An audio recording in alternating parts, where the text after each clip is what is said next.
This is the Zombie Strike SledgeFire, one of my favorite Nerf blasters to use, mainly because it's just a fun blaster. I like being able to dish out 3 darts at a time, and the reload sequence is cool, but the reload sequence is also its Achilles heel as far as speed goes. These 3 darts in this shell-based system with the barrel that folds down, it can take some time to get through there, so you've got a lot of time in between reloads. Holding off hordes of zombies is a bit difficult to do with this guy.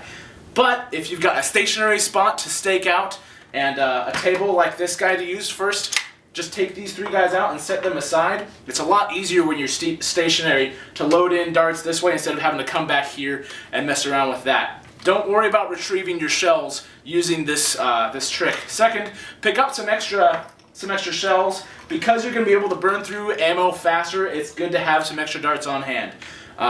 Pretty much everything I'm going to show you, the back of the box already tells you how to do, except for one little trick as far as getting those old shells out. This right hand is going to be operating the trigger, pulling back on this guy, and kicking the blaster back, and I'll show you why in a sec.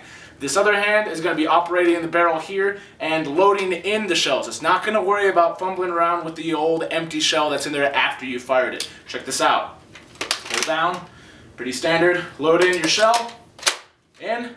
Fire. Fantastic. Now, when you go to get that next shell in, instead of fumbling around with this hand to get it out, just let the blaster do it for you. These things are spring-loaded, so it's just going to fly out if you give it a little bit of a kick backwards. Load in another shell. Perfect. Keep doing that. It's a pretty flawless system to use.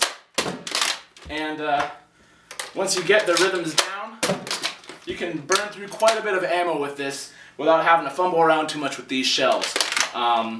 It's already a fun blaster to use, and having those shells flying and darts flying ahead of you quickly, just people aren't really expecting it, because that's really the Achilles heel of this blaster, is its lengthy reload time.